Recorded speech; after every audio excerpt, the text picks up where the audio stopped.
Good morning, everybody.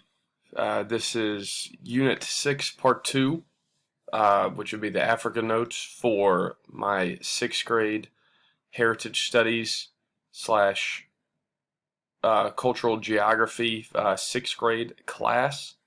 We're going to be doing some of these videos right now with the notes so I can explain some things as you guys are going through everything. You guys should already have these.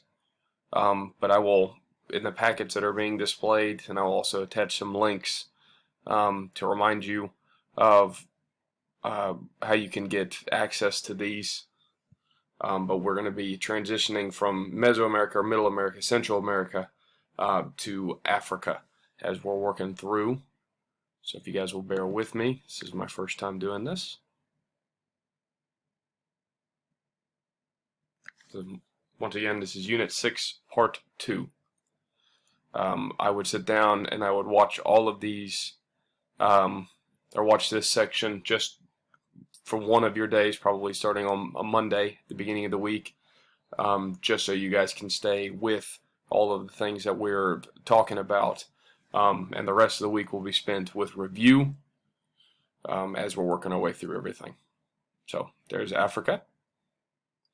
These are the different regions of Africa as we're getting into it. We are actually going to shorten this into 5 specific regions, which we will start on the next couple of slides.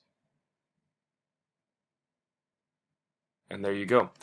Africa is a large region full of very different geographic features: rivers, deserts, beaches, jungles, plains, etc.